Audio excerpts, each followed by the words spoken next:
Boa noite, sejam muito bem-vindos, muito bem-vindas. Estamos aqui hoje para mais um evento online do programa de Laranja da Solidariedade Brasil. Hoje teremos uma live sobre armazenamento de insumos e descarte de materiais, que encerra uma programação com uma série de vídeos que vocês devem ter recebidos durante as últimas semanas sobre o tema. Semana que vem nós continuaremos mandando mais vídeos sobre outros temas. Eu sou Vitor Lacorte, engenheiro agrônomo da Solidariedade Brasil, e hoje eu vou ser responsável pela mediação do evento. Para quem ainda não conhece a Solidariedade Brasil, nós somos uma organização internacional da sociedade civil que atua há mais de 10 anos no Brasil no desenvolvimento de cadeias agropecuárias que sejam socialmente inclusivas, ambientalmente responsáveis e economicamente rentáveis. Atualmente, nós desenvolvemos projetos de sustentabilidade com diversos parceiros e importantes cadeias produtivas como algodão, cacau, café, cana-de-açúcar, erva mate, pecuária, soja e laranja. Esse evento é parte do projeto Fruto Resiliente, que a Solidariedade Brasil está desenvolvendo com produtores de laranja junto a parceiros do setor citrícola. O objetivo do projeto é prover assistência de maneira gratuita a pequenos produtores de laranja, para que eles identifiquem e adotem práticas mais sustentáveis em suas propriedades. Então, se você é um pequeno produtor na região do Cinturão Citrícola, São Paulo, ou sul de Minas, Triângulo Mineiro, e deseja receber mais informações, entre em contato com os números que aparecem na descrição do vídeo aí no YouTube. Ou clique no link que também está na descrição para ter acesso ao nosso grupo de WhatsApp, onde compartilhamos informações, materiais exclusivos, eventos que vão acontecer e as principais notícias do setor. Esse é um grupo fechado para mensagens. Então, as únicas mensagens que você vai receber são as mensagens e os materiais exclusivos do projeto que a nossa equipe manda. O evento de hoje ele vai ter a duração de 1 hora e a ideia é a gente realizar um bate-papo em torno do tema de armazenamento de insumos e descarte de materiais. Para isso, temos aqui a presença do engenheiro agrônomo Simael Rosim. Ele é fiscal da Defesa Agropecuária e trabalha na Coordenadoria de Defesa do Estado de São Paulo. Simael, obrigado pela sua participação. Tá? Dando início ao nosso evento aqui, o Simael vai fazer uma apresentação sobre os principais pontos relativos à fiscalização e armazenamento e descarte de insumos. Portanto, você que está assistindo a gente, se tiver qualquer dúvida, por favor, compartilhe com a gente pelo chat do YouTube ou por mensagem para qualquer um dos números que aparece na descrição do vídeo, que no final da live a gente irá colocar aqui as dúvidas em pauta para os comentários do Simael. Simael, eu deixo com você, então, a apresentação. Obrigado, Vitor. Bom, boa noite a todos. Como o Vitor já disse, né? Meu nome é Simael Rosim, eu trabalho na Defesa Agropecuária de São Paulo, né? E eu trabalho na parte de fiscalização de insumos e conservação dos solos. Na questão da palestra de hoje, a gente vai do insumo que a gente vai tratar é o agrotóxico, né? Que é o tão polêmico, né? Mas que é necessário para a nossa agricultura continuar competitiva, né? E a gente poder garantir que vocês tenham a sua produção, que vocês tenham uma rentabilidade dessa produção. Então, eu vou estar compartilhando a apresentação com vocês nesse momento, né? Então, vamos iniciar o compartilhamento. Aqui entrou perfeito, Ismael. Isso, vamos lá, então. Bom, o que a Defesa Agropecuária faz? Vou focar mais na parte da fiscalização de agrotóxicos, né? E das diversas frentes que a gente faz, assim, a gente faz a fiscalização na revenda de agrotóxico, né, no comércio, a gente faz a fiscalização na empresa que faz a prestação de serviço de aplicação de agrotóxicos, a gente faz o trabalho nas propriedades rurais e também nos locais onde são devolvidas embalagens vazias depois da utilização. Então, a gente tem uma ação nessa área de agrotóxico até bem ampla, né? Então, mas, ao mesmo tempo, você consegue resumir para duas coisas, que seria a questão da comercialização e do uso do produto, né? A gente costuma falar isso porque para facilitar o entendimento, né? E também isso é especificado em legislação, por isso que a gente trabalha nessa área. Então, vamos lá. Já que a gente é um órgão de fiscalização, a gente trabalha com agrotóxico, a gente tem um arcabouço legal que a gente tem que seguir. No estado de São Paulo, quem faz a fiscalização desses insumos agrotóxicos é a Coordenadoria de Defesa Agropecuária.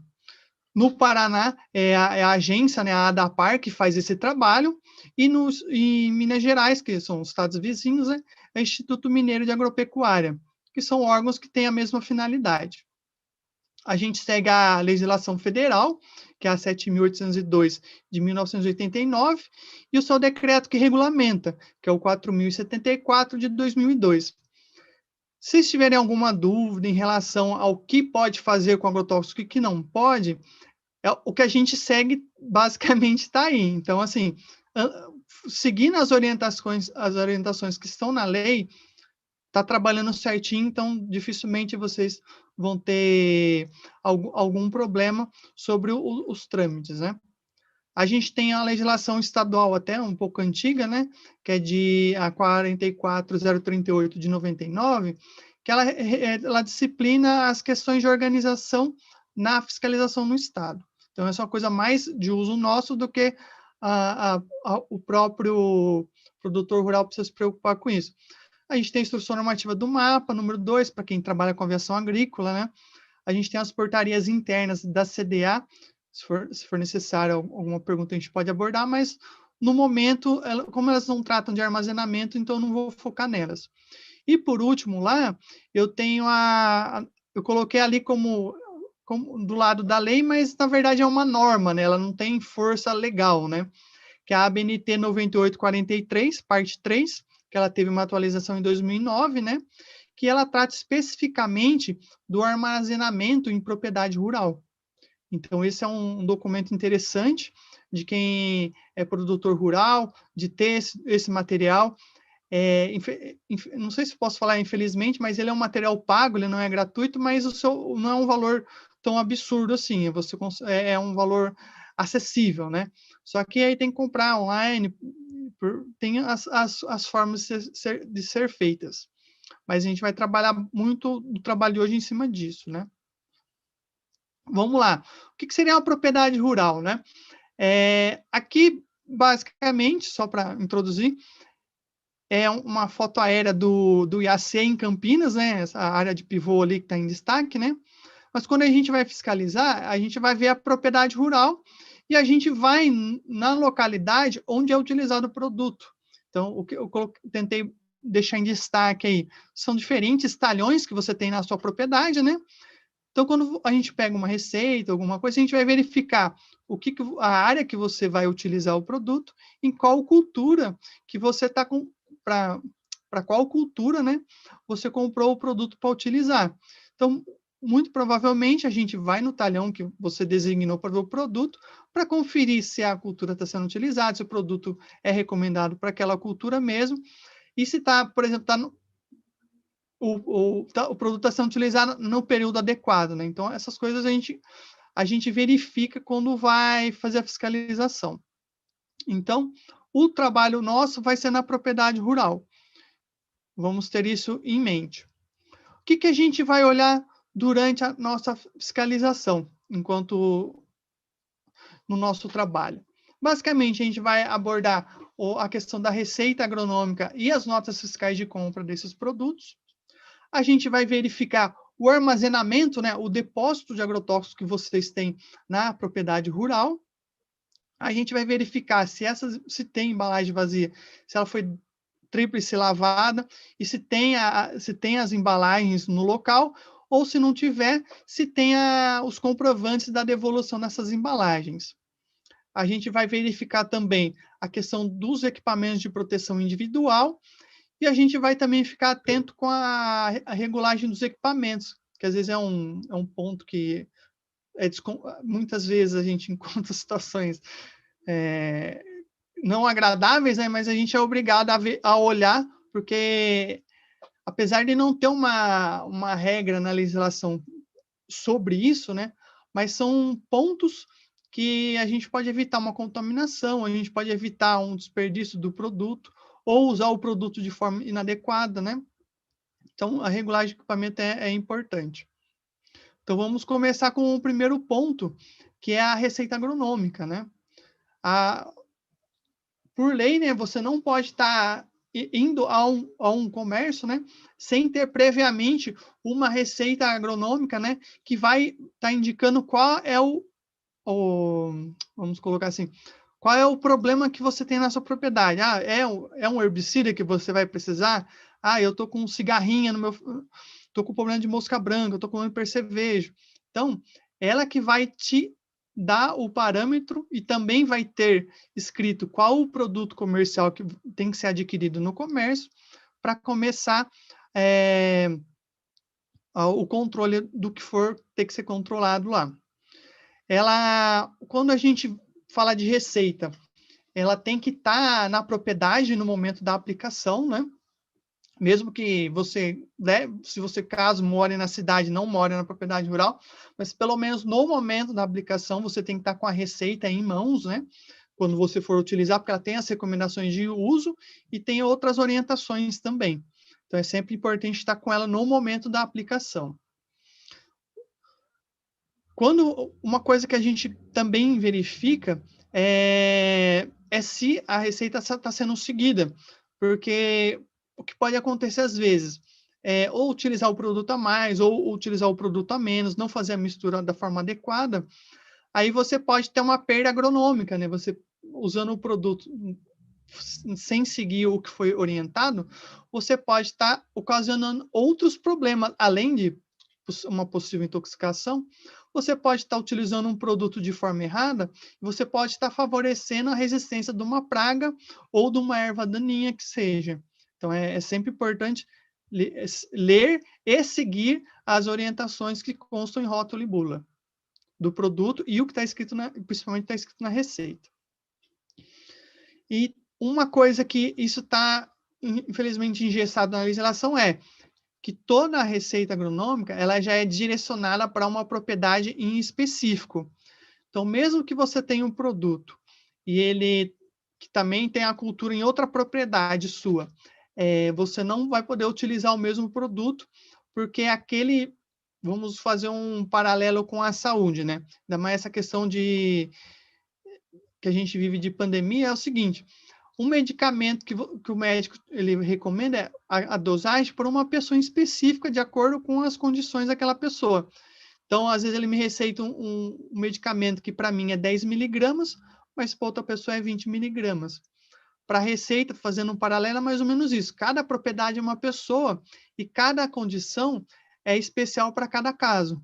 Então, você tem que utilizar o produto no local correto. Vamos lá. E também acontece bastante, mais do que a gente gostaria, né? É você ter uma recomendação para uma cultura que não existe no local. Então, é você comprar um produto que ele é, vamos colocar assim, recomendado para cana-de-açúcar e ser utilizado na laranja, no alface, que infelizmente a gente já viu uma situação dessa, que ele não foi testado para aquela outra cultura. Então, o período de carência do produto vai variar de acordo com os estudos científicos. Então, se você usar um produto que é para uma gramínea, porque a cana-de-açúcar usando alface, não se sabe o efeito, primeiro, se o efeito vai ser o desejado, né?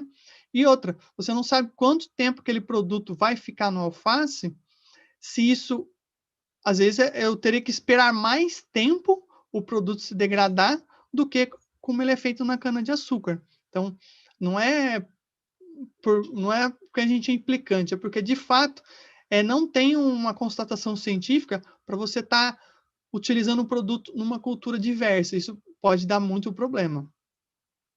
Então, vamos lá.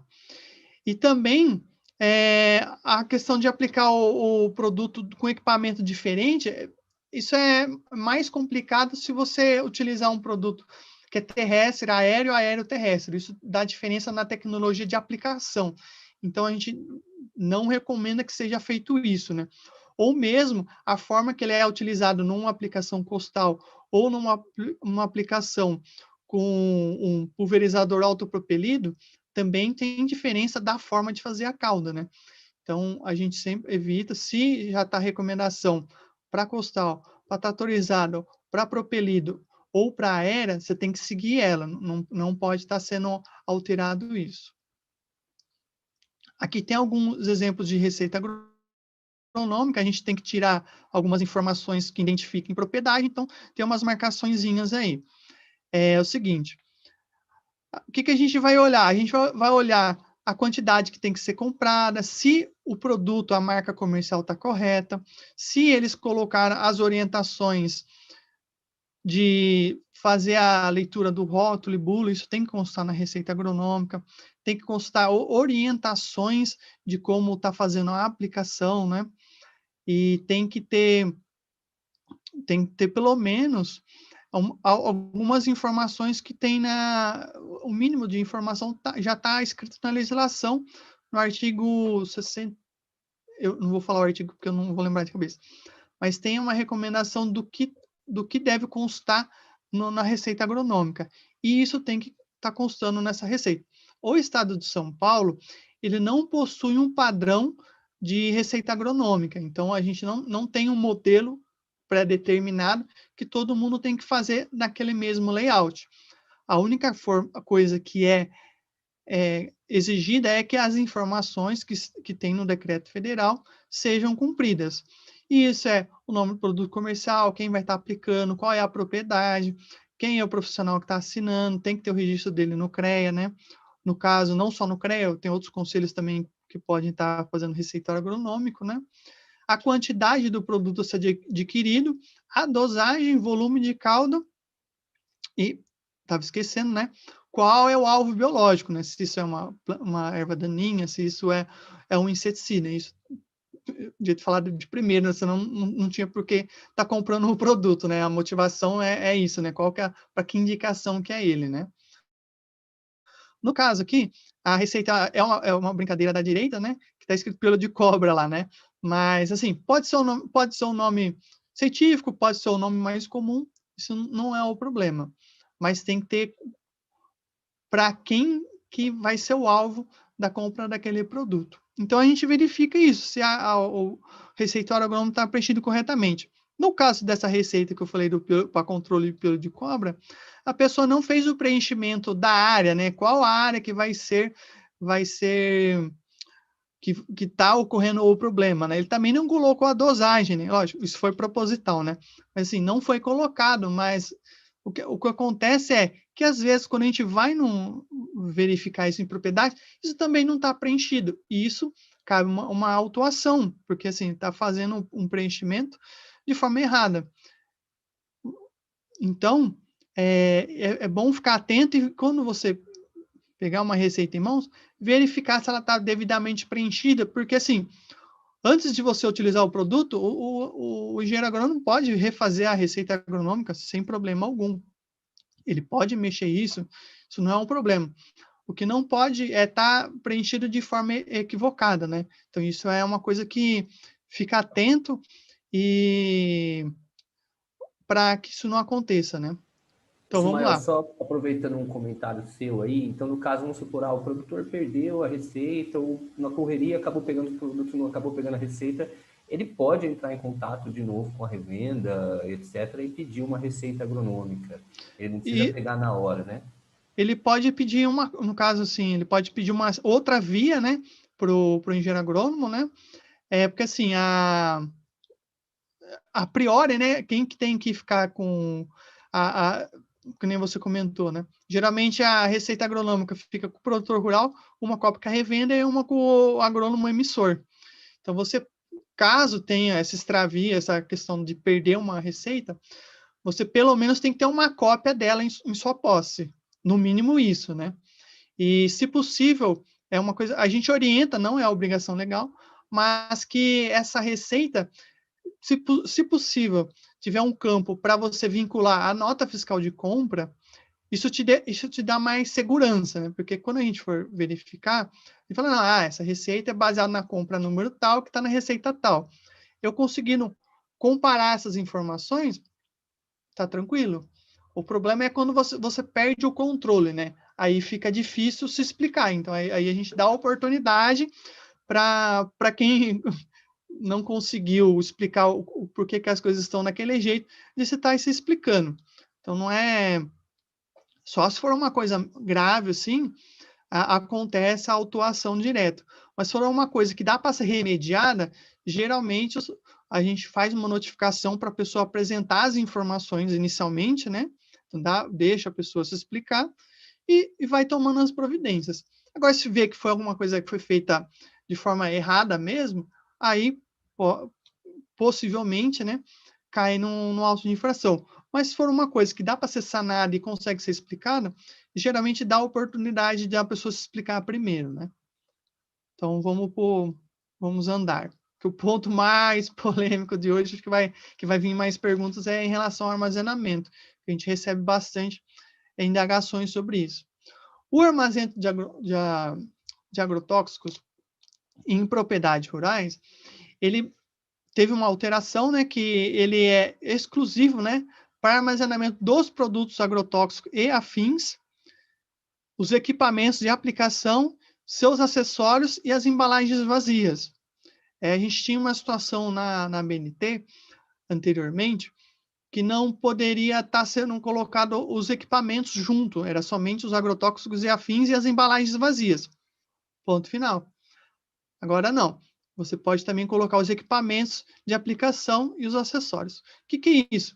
Se eu vou guardar bico de pulverização, vou guardar a minha tá em desuso, né? Mas vou guardar a minha costal. Futuramente aí, mas dá uns 2 anos, vai ter o drone também. Vou guardar o drone. Não pode ser um lugar para ser colocado junto, né?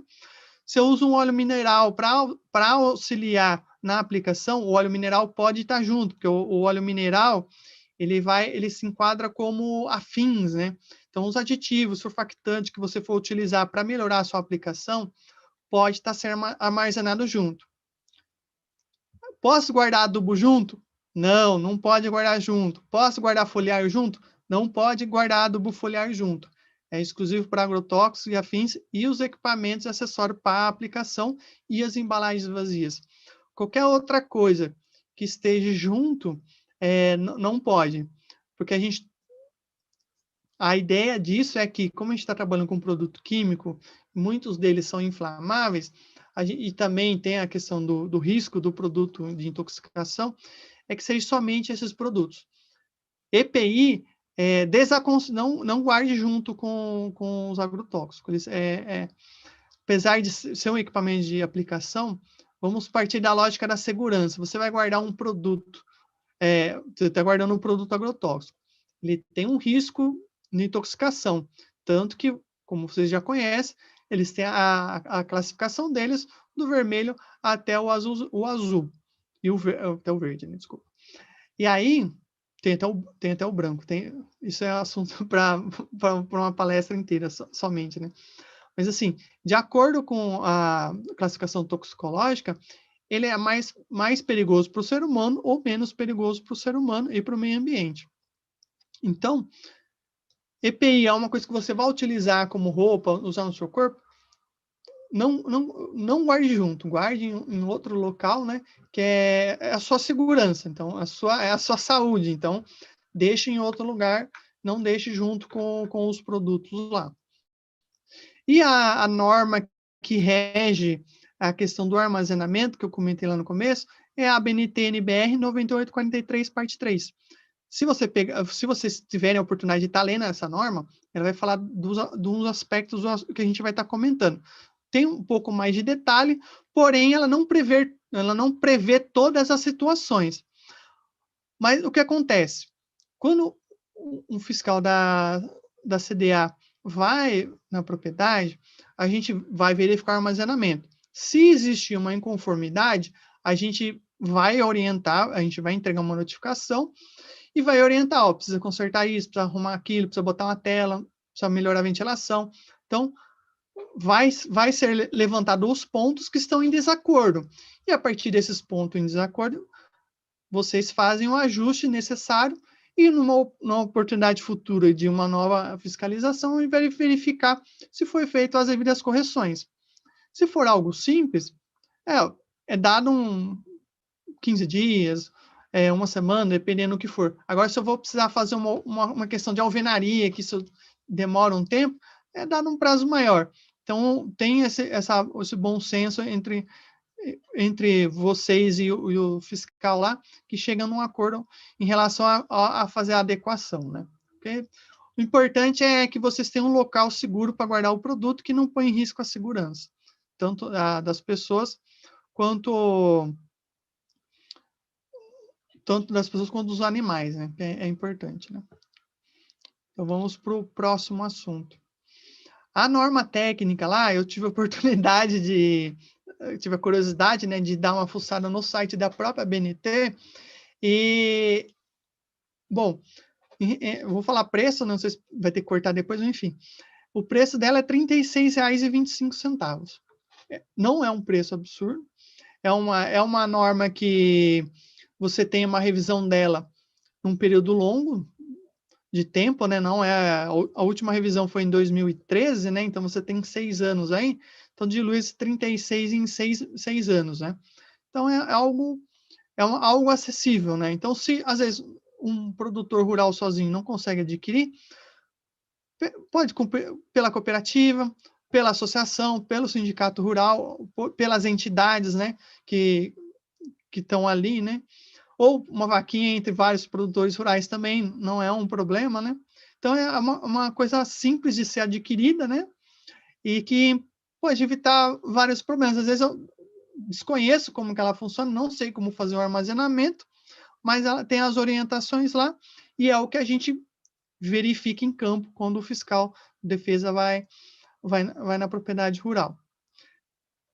Aqui é um exemplo, né, de um armazenamento feito numa prateleira dentro de um quartinho de alvenaria.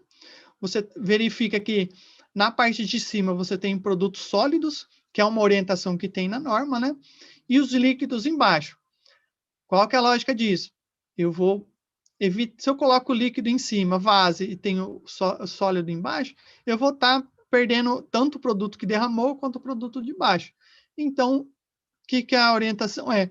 Produto sólido em cima, produto líquido embaixo. Respeitando o empilhamento que está recomendado nas caixas, né?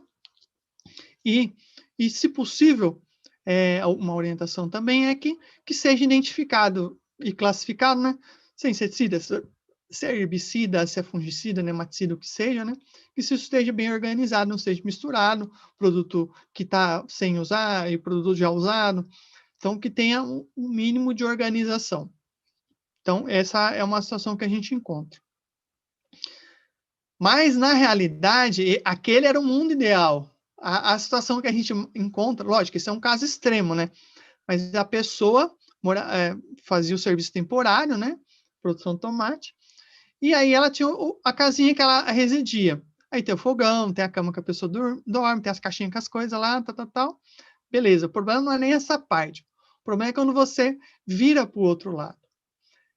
Eu fiz uma apresentação na Fundecitrus em um momento anterior, né? E essa foto é a foto de fiscalização, né? E a gente mostra ela porque ela é muito emblemática e ela vamos colocar assim, ela é pedagógica, né? Você vê que tem os produtos, tem o Santos, tem a Coca-Cola lá, tem a bomba de engraxar, tem o garrafão de água, tem o aplicador costal, tudo no mesmo quartinho que a pessoa está residindo. Eu acho que todo mundo que trabalhou com agrotóxico já teve a oportunidade de, quando abre um produto, já sentir o cheiro característico, né? Esse cheiro que tem aí, não é à toa, ele é para mostrar que tem um produto, ele volatiliza, né? O produto, se você está sentindo o cheiro, quer dizer que ele virou um vaporzinho, ele está entrando no seu pulmão. Então, é um indicativo para você utilizar ele, ficar próximo dele o menor tempo possível. Então, no caso, imagina, a pessoa está residindo aí, né?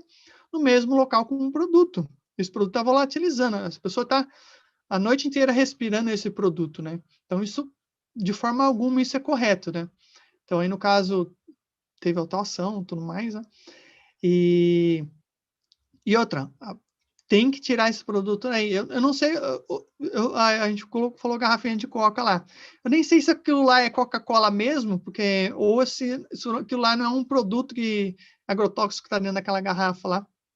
O técnico me falou o que é, mas pode ser que seja. Não sabemos, é um produto, já fez a calda, está pronto, guarda ali e depois usar mais tarde.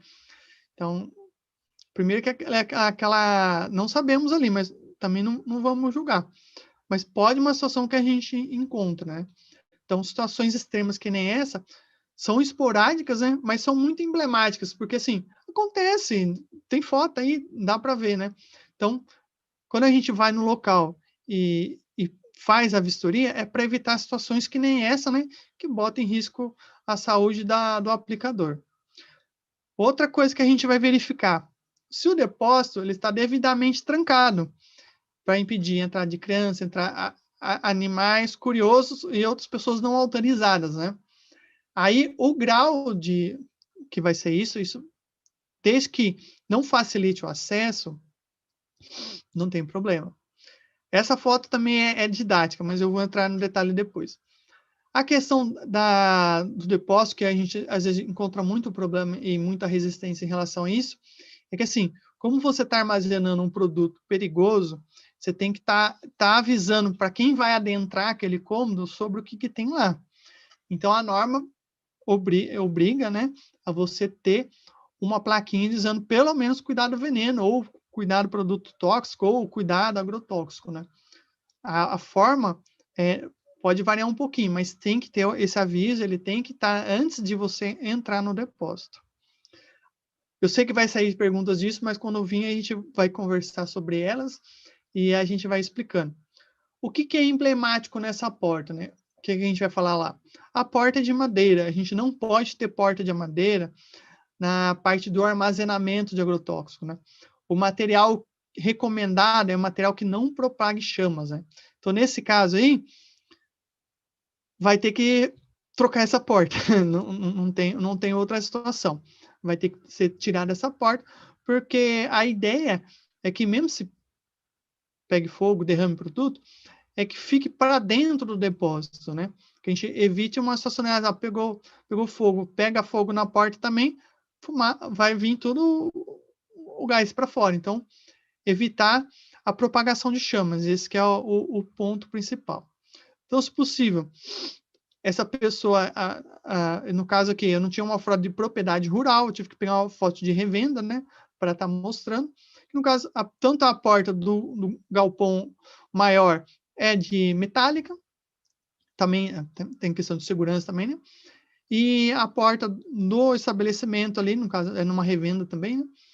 Por acesso ao depósito, também era metálica. Esse tipo de porta seria o mais ideal para você estar utilizando. Não precisa ser sanfonadinho assim, mas sendo um material que não propague chama, é o que é solicitado. Então, vamos lá, vamos colocando os pontos aqui que a gente vai falar.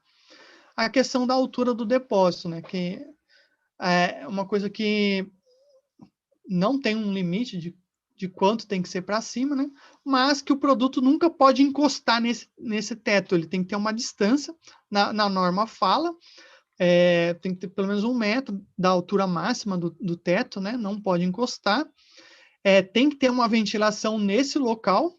Aí a ventilação pode ser por janela, pode ser por tijolo vazado, pode ser por lanterninha, né, que é aquela estrutura em cima do telhado, pode ser por exaustor, desde que não permita a entrada de animais. Então, ele tem que ter uma tela, tem que ter uma proteção que evite que animais entrem nesses locais.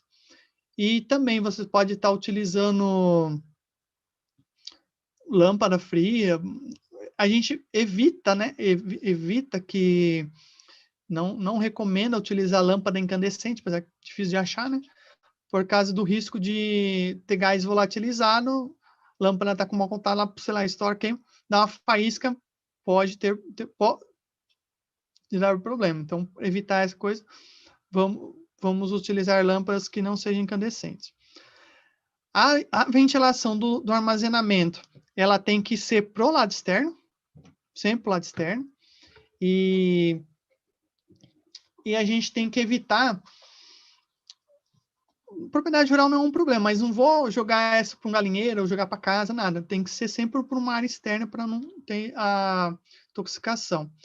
Ser ventilado e se caso acontecer de ter parede com parede, que essas paredes, vamos supor, eu tenho o rancho com os tratores, eu tenho o armazenamento de agrotóxico, que a ventilação não vá para esse rancho, né? Aqui é um exemplo, a pessoa guardava o produto agrotóxico na garagem, onde tem o balanço da criança, tem o carro, tem bujão de gás, tem produto, no caso tem semente, né? Tem agrotóxico, tem extintor, tal.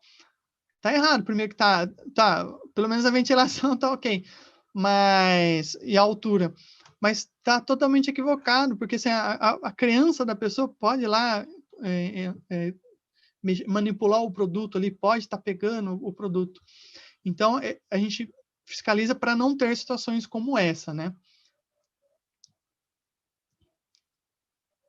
Como eu tinha falado lá, dos materiais de alvenaria. Então, não vou fazer... eu posso ter um armário de madeira dentro do depósito de agrotóxico?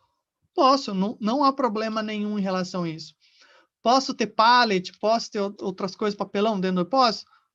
Não tem problema, desde que esteja dentro do depósito, e esse depósito seja de alvenaria, ou uma situação que eu ia falar depois, estando dentro do local, não há problema nenhum. Não pode ser uma janela de madeira, não pode ser uma porta de madeira. Tá? É nesse sentido. Então, se for preferência viga metálica, né, no teto, né, não, ou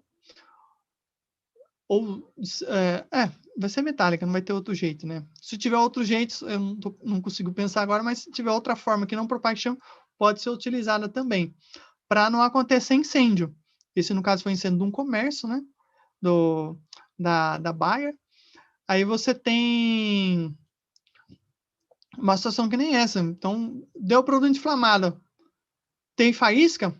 Pega fogo. E pega fogo em tudo, né? Então, a gente quer evitar esse tipo de situações, né? Vamos lá. Quando a gente fala do depósito, tem que ser local fechadinho, para proteger o material. Se tiver instalação elétrica, tem que ser bem feita. Se tiver o piso tem que ser impermeável, né? Para não permitir a infiltração. Precisa ser liso? De preferência, sim, porque fica mais fácil de limpar. Mas o principal é que ele seja impermeável, que o produto vai cair no chão, se acontecer, né? E que ele vai ficar ali para você vir recolher depois. Então, o requisito principal é isso, ele tem que ser impermeável. Pode ser áspero, pode ser liso, não tem problema. Mas ele não pode deixar esse produto ir para o solo. Então, isso que é o ponto mais importante. Porque quando a gente vai ver lá que tem uma chance da faísca, a instalação não está adequada, fio exposto, isso não pode acontecer, tem que estar bem feitinho, quanto menos emenda, melhor, porque isso pode ocasionar a faísca, né? Outro exemplo ali, pode ser em piso cerâmico? Pode ser, bem rejuntado, não tem problema nenhum, desde que não veja o produto. No caso, a pessoa colocou uma janela lá, fica aberta, mas tem uma tela do lado de fora com uma malha fina que não entra animais, né? Tá tranquilo, né? A pessoa tem o armário lá para guardar os produtos, tem ali também um suporte coberto com papelão para guardar os produtos para não ficar em direto contato com o solo. Tá tranquilo, tá atendendo a norma ali. E a portinha também é metálica, então tá valendo. Então tá tudo dentro do conforme, né? Quando a gente fala da contenção, o piso impermeável é uma das contenções, mas a gente pode estar utilizando de lombadas, pode estar utilizando de muretas, ou mesmo o próprio desnível do piso também pode funcionar. Ou então você pode ter calhas e ter um local para estar recebendo esse produto. No caso desse armazenamento aqui, ele tem uma muretinha simples, né? Para evitar que o produto vá para fora do armazenamento, né? Então, isso é bem tranquilo. Aí a pessoa, no caso, tem areia, tem a pazinha, também tem a vassoura aí também para, caso vazar, tá recolhendo esse produto, né? A gente tem um exemplo de lombada aqui, que pode ser colocada também antes de chegar na porta do armazenamento. Esse caso aqui foi preferido por uma mureta, no caso, por ser uma revenda, o volume é maior, então o tamanho da mureta é maior. Mas caso o armazenamento seja pouco, essa altura da muretinha pode ser reduzida também. Depende do volume que você está armazenando. Então, vamos lá. No exemplo anterior lá, que a gente falou lá, que tem que ter um local, tem que recolher esse produto que vazou, e esse produto vai ser devolvido, entrar em contato com o registrante. Aí a embalagem que você vai guardar vai ter que ser um plástico reforçado, resistente, porque você vai jogar areia, vai jogar ou uma navalha, ou então um pote serra, né, que você pode estar utilizando, e ele vai ter que guardar esse produto sem ter vazamento. E também, tem umas fotinhas aqui para mostrar que, no caso, se o produto é sólido, você guarda e põe direto na vasilha, ou se for o líquido, como a gente colocou, tem um pote serra ou areia que você vai jogar por cima, isso vai absorver o produto, vai ficar mais fácil de você coletar e colocar no saquinho para fazer a devolução.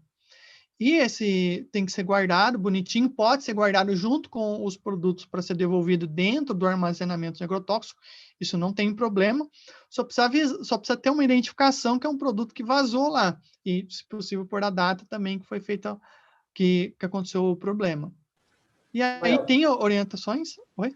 Não, pode continuar, depois eu tenho uma dúvida aqui rapidinho. Tá. E no caso, você tem, quando acontecer isso, de ter um vazamento de um produto, você entra em contato com o fabricante, né? Que ele tem um período de 120 dias para estar retirando esse produto que vazou aí, e ele vai recolher e vai fazer a destinação final. Então, aí vocês não precisam se preocupar com isso, e isso é garantido em lei que ele tem que fazer isso. Aqui tem um material que o pessoal das revendas, né, da Andav, tem um materialzinho sobre isso, que tem a orientação de como tem que ser feito.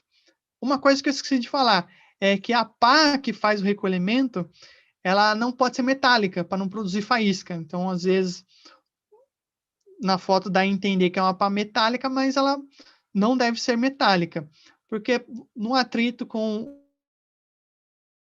o piso pode gerar faísca, então não pode ser pá metálica, acho que na norma está especificado isso. No caso, ele colocou lixo tóxico, foi um pouco exagerado ali, mas é uma indicação do que tem lá para ninguém mexer. Então, está colocando a areia que derramou o produto, já está colocando numa vasilha, num balde lá, para ser recolhido. Então, pode ser um balde, pode ser uma sacola reforçada. Então, tudo isso você faz quando vazar o produto. Uma dúvida que eu fiquei é quanto o recipiente que a gente tem que armazenar. Normalmente eu já vi recipientes de papelão, mais rígidos, tudo, mas você estava até comentando de saco plástico mais reforçado. Ele é um recipiente que eu posso adquirir ele meio que em qualquer lugar? Assim, eu fui em algum lugar, vi que é um saco plástico bem resistente e eu posso ter ele lá? Ou tem algum lugar especial que eu compre esse recipiente para armazenamento de produtos que se derramaram, enfim? Assim, não tem uma explicação correta, né, da grossura do plástico, né? Mas assim, desde que eu vou falar, eu ia falar sanita, né? Mas você tem que ter um plástico que você coloque o produto e ele não vaze. Ele conseguindo atender essa especificação, tá correto. E aí você comentou que o pessoal às vezes guarda em embalagens de papelão, mas o correto é você colocar num saco plástico e depois você guardar dentro desse balde de papelão aí. Então, o mais correto é isso. Por quê? Não adianta nada eu recolher o produto e ele vazar depois. Então, é nesse sentido. Eu vou guardar o produto que derramou numa vasilha que seja grossa o suficiente para não derramar o produto. É essa que é a orientação. Continuando aqui. Na parte das prateleiras que a gente colocou, pode ter prateleira, não tem problema nenhum. Mas ela tem que ter uma mínima distância da parede, 10 centímetros, está lá na norma, né? Os produtos vencidos ou sobra de produto pode estar dentro do armazenamento, não tem problema. Só que tem que estar separado dos produtos que estão sendo utilizados e dos que não foram abertos ainda. Pode estar junto lá. Se for no caso que a gente vai falar também, que é um armazenamento pouco, é menor, a norma prevê isso também.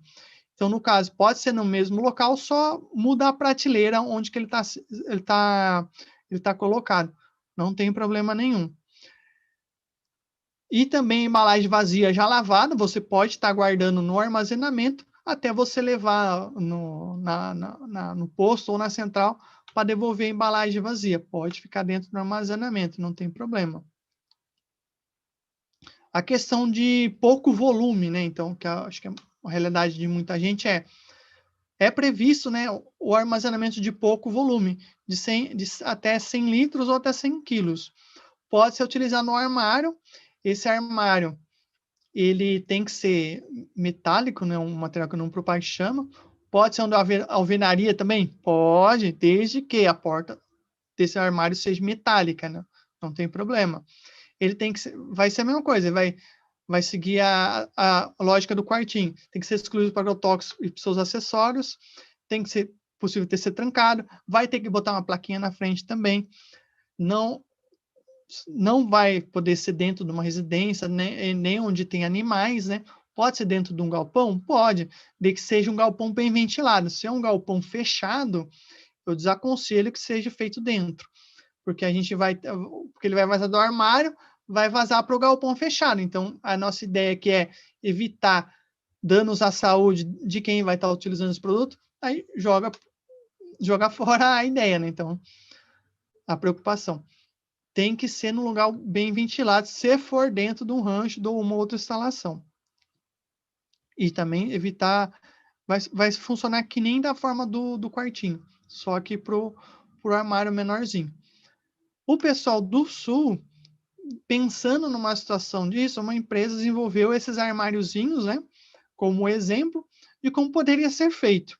Então, ele pode ser numa área externa, no caso aqui, como que ele está atendendo a norma? Ele tem a parte da impermeabilização embaixo, ele tem um espacinho para fazer a coleta no lado, que é essa tampa que a gente está vendo em laranja aqui, ou marrom, não sei, dependendo como vocês estão enxergando aí, na parte embaixo, na direita, você tem um local que vai recolher o produto se vazar.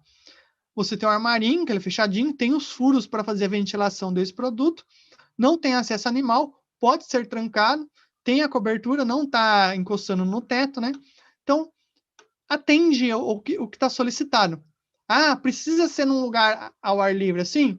Não precisa, pode ser encostado num rancho, pode ser dentro de um rancho também, observando o que foi falado anteriormente, mas que foi uma iniciativa que fizeram lá e que atende o que é necessário.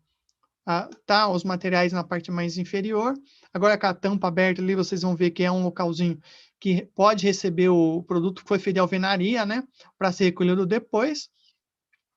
E tem a divisão do que está sendo utilizado lá. Então, está organizado lá. Se vocês notarem, tem umas faixinhas com inscritos na porta aberta lá, o que cada prateleiro que tem, né? Então, tem uma organização. Então, está atendendo a norma. Então, pode ser um armário simples nesse sentido, que até 100 quilos está dentro. Então, porque ele vai conseguir atender o que a gente precisa. Ah, mas às vezes eu vou botar o armário dentro de um rancho. Então, aí tem que prestar atenção que o chão ao entorno tem que ser impermeável, tem que ter a muretinha, tudo certinho para conter. Observando isso, tá tranquilo. Aqui é um outro exemplo, só que esse, em vez de ser de cimento, esse é de fibra de vidro, o fundo do depósito lá. É um material que eles utilizaram ali. Então, tem também a plaquinha na porta lá, que nem a gente estava falando. Então, consegue atender. Eu vou ter que dar uma adiantadinha aqui, mas assim, a gente tem a questão da tríplice lavagem, que a gente tem que lavar, inutilizar, armazenar, entregar, e comprovar a evolução das embalagens vazias. Isso eu acho que todo mundo já sabe que tem que fazer isso, né? E a gente tem que também tem essas orientações no rótulo, na bula do produto, mas que a gente tem que fazer esse procedimento para facilitar a devolução no posto ou na central lá na frente, porque assim, eles vão receber essas embalagens, eles vão fazer a compactação desse material, né? E vão te entregar um comprovante que você devolveu essa embalagem. Então, isso é bastante importante. Você tem que entregar um material tríplice lavado, nas condições certinho.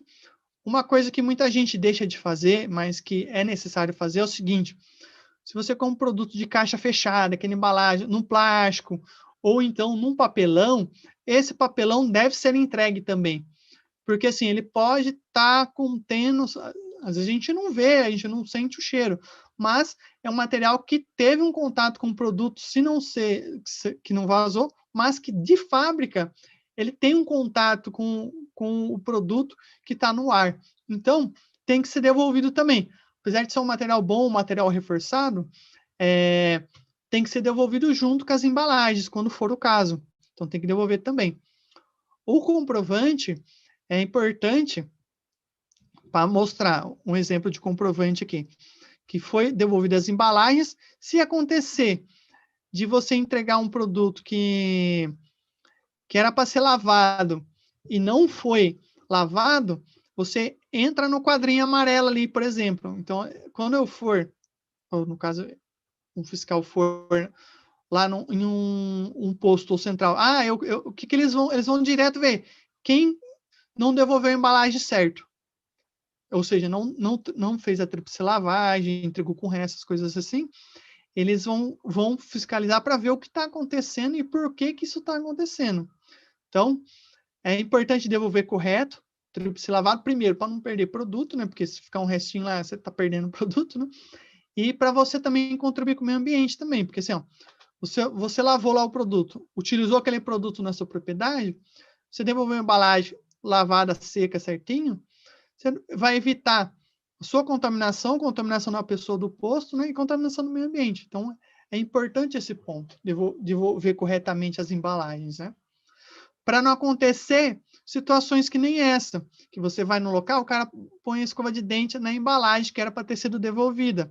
Nesse caso, é auto de infração direta, porque você tem que dar uma cutucada na pessoa. Isso não deve ser feito.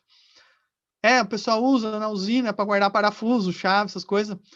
Não pode, tem que ser devolvido essas embalagens, né?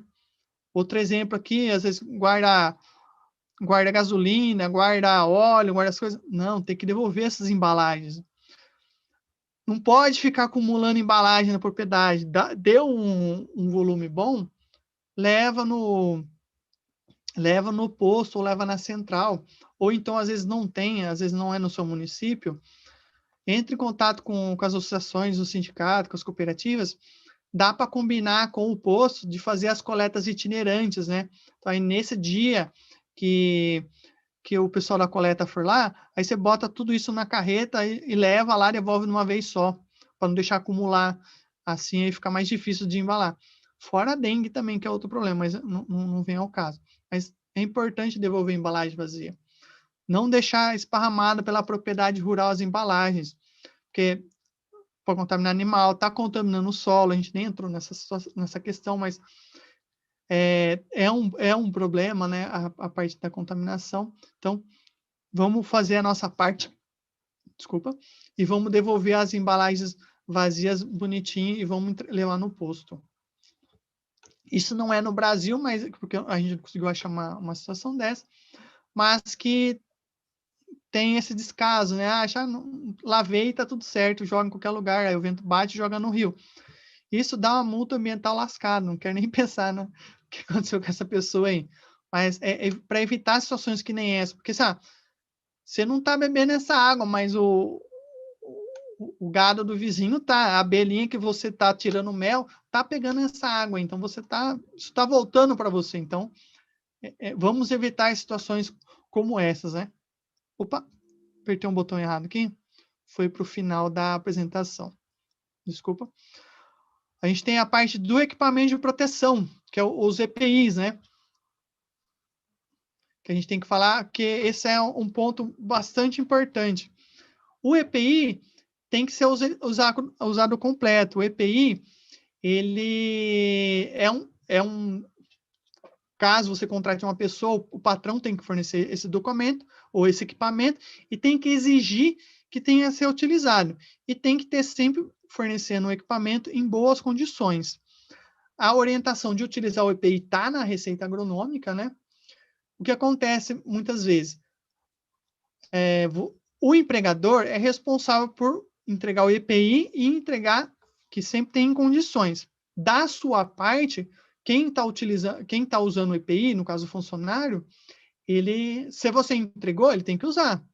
Se ele não utilizar, aí tem dispositivos legais que assim, você entregou, a pessoa não quer usar, aí já é uma falha do aplicador em relação a você. Então, isso é possível mandar a pessoa por justa causa embora, porque você entregou o equipamento, ele está em condições e a pessoa não está utilizando, apesar das orientações que você deu. Aí, no caso, quem está errando é o aplicador. Então, nesse caso, mas tudo cai nas costas do patrão. Infelizmente, sim, mas o que você pode fazer tá, a pessoa falhou comigo 1, 2, 3 vezes, infelizmente não dá, né? Aí tem que mandar a pessoa embora, se for uma situação grave dessa, né? Porque, assim, quando o EPI são essas partes aí, que é o blusão, a calça, o avental é um tanto quanto opcional, né? Mas principalmente no momento de fazer a cauda, é bem importante que tá utilizando ele. As luvas, touca árabe, o visor ou óculos de segurança, né? E a máscara, que é muito importante, a gente está vendo a importância que a máscara tem, mas a máscara é outro padrão, não serve para Covid, gente, só para avisar. Ela é específica para filtrar os gases que vêm do produto. Então, ela tem essa válvula de segurança aí. Então, a função dela é outra, mas tem que estar utilizando esse produto. Essa é uma foto de propaganda, não é uma situação real, né? Que a pessoa está utilizando o EPI correto. No caso, se vocês notarem, a pessoa está usando um avental ali, né? Ele está usando para trás. Porque tem gente que utiliza, porque às vezes vaza o produto da costal e às vezes bota o avental para trás para ser impermeável. Mas se acontecer da costal estar vazando, é uma questão de regulagem de equipamento. Então você tem que, teoricamente, regularizar o equipamento para continuar utilizando. Aqui, outra situação ideal, né, que é feito para mostrar o uso correto, né? Mas isso é o que a gente encontra no campo. Aí, no caso, a fiscalização estava com o carrinho ali do lado e o pessoal respirando aquele produto e se contaminando. Então, a gente não quer que isso aconteça. É uma situação que a gente gostaria muito de evitar. A gente sabe que o Brasil, calor, sua bastante, mas infelizmente é para sua segurança, para sua saúde. Então, a gente vai cobrar a utilização. Então, eu estou no trator, tem que usar o EPI também, porque ainda mais no caso quando ele não é cabinado, né? Tem que usar o EPI também. Você pode estar deixando de usar partes do EPI? Poderia, no caso, não preciso tocar árabe, eu estou na sombra do trator. Vou precisar usar o avental no trator? Não vai precisar usar o avental no trator, mas o macacão, a calça, a luva, a máscara, você vai precisar. Então, parte do EPI você não precisa utilizar nessa situação. Então, mas assim, a questão é evitar o risco da contaminação do produto direto. Máscara é muito importante, porque boa parte da contaminação é via respiratória. Porém, os maiores problemas que a gente tem de contaminação pela pele. O produto agrotóxico ele reage com oleosidade. Então, como a nossa pele tem muito óleo, a molécula gruda na pele. Então, se acontecer isso, você tem que lavar imediatamente, porque a pele vai absorver esse produto. Então, o EPI é para isso, para evitar esse tipo de problema. Outra situação também totalmente equivocada, que o pessoal faz a aplicação, não está utilizando o EPI, né?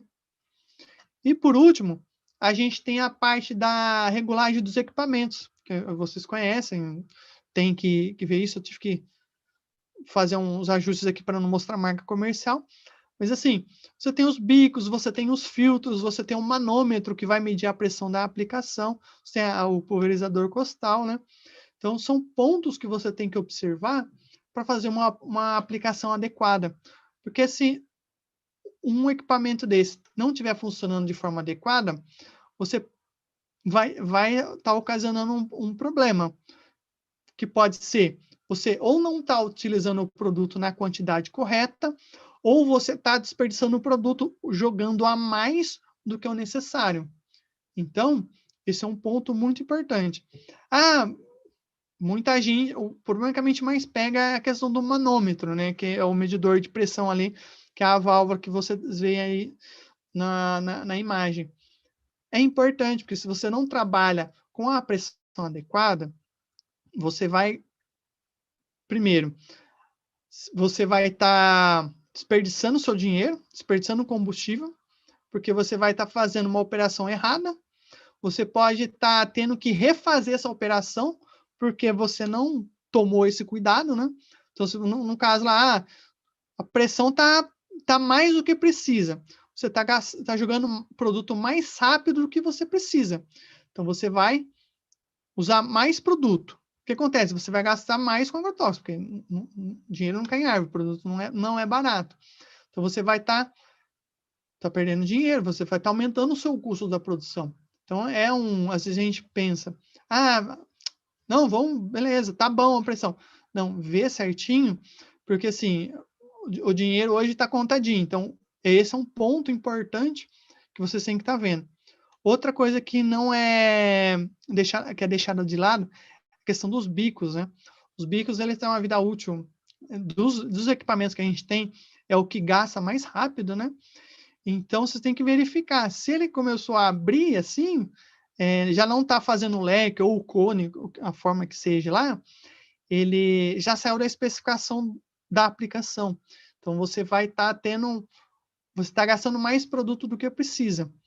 E então, é um ponto principal de ver. E o filtro também, porque às vezes você está lá, não limpa o filtro, o produto não passa na vazão necessária. Então, você está retendo o produto, então você não está usando o produto na lavoura. Aí o problema é outro. Você não usou o produto na quantidade correta e você vai ter o problema, possivelmente vai persistir na sua lavoura. Então, é um ponto importante de vocês verificarem. A gente tem exemplos aqui do pessoal que está utilizando, né? Na esquerda é o que está de errado, na direita o que seria o ideal, né? A questão da aplicação. Na esquerda, assim, apesar do leque estar bonitinho, de a barra tá horizontal, certinho, tá jogando em cima da cultura, o pessoal não está utilizando equipamento de proteção. Então, você tem a parte de regulamentação do equipamento está correto, mas a parte do uso do equipamento de proteção está errado. Então, a gente tem tem várias situações no campo, mas que o ideal é que faça a aplicação uniforme que nem está nas imagens, né? Mas o que a gente encontra no campo?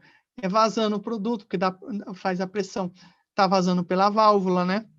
Mas isso ali ainda não é tanto problemático. O problema é quando espirra no banco e você trabalha o dia inteiro com essa cauda nas costas. Então, muito provavelmente, esse aplicador vai ter complicações de saúde, porque a gente sabe que, apesar de tomar os cuidados, o produto agrotóxico, ele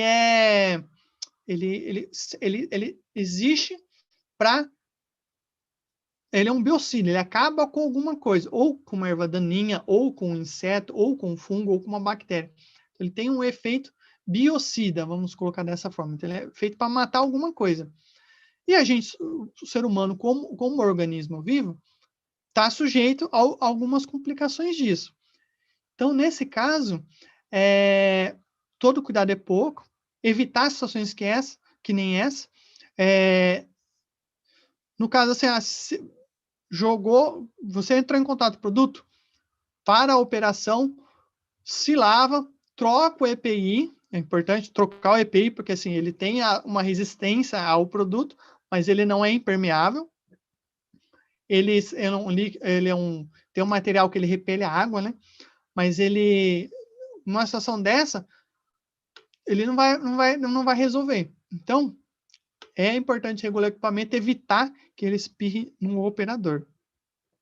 Tem uma parte de agrotóxico falsificado aqui, que a gente trabalha também, que eu vou falar, não sei se a gente pode entrar nesse assunto ou não. Eu ia até comentar, na verdade, Simael, como a gente está bem no finalzinho, se eu não poderia puxar duas perguntinhas que a gente tem aqui, isso daí a gente pode até comentar depois. Eu faço essa perguntinha para você Mas são algumas dúvidas frequentes, na verdade, não frequentes, assim, né? Mas o produtor perguntou.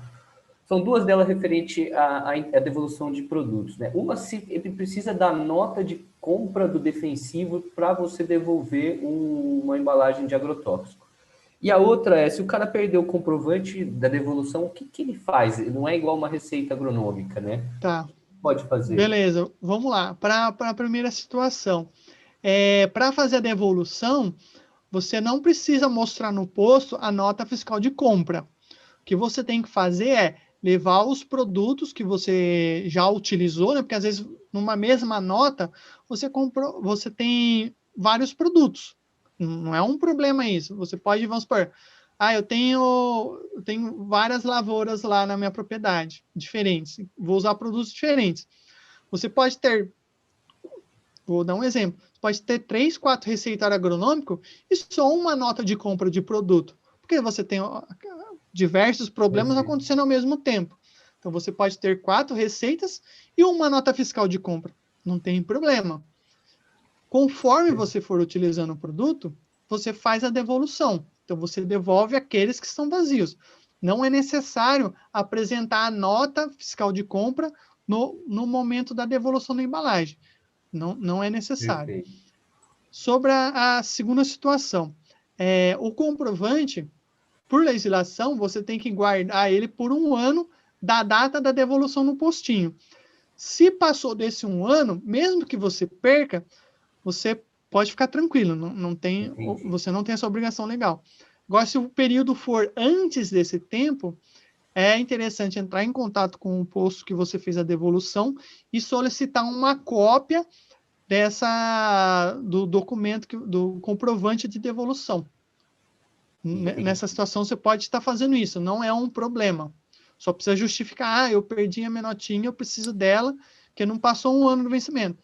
Não tem problema nenhum, eles fazem a cópia para vocês. Perfeito. Tá certo, eu agradeço. Eu vou até me desculpar com outros produtores que mandaram algumas perguntas prévias aqui, mas assim, eu tenho compromisso, eu vou fazer para o Simael depois e acabo respondendo para cada um. Você trouxe bastantes exemplos aqui, trouxe bastante informação e a gente acabou, inclusive, até tomando um pouquinho mais do tempo. Então, assim, para você que nos assistiu e ainda não conhece o projeto, eu gostaria de reforçar o convite, tá? Venha conhecer o projeto Fruto Resiliente.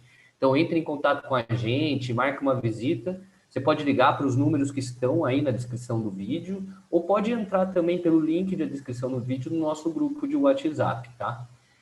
Se você gostou da live, quer receber informações dos próximos eventos, conhecer os materiais que a gente lança e tudo mais, entra nesse grupo também.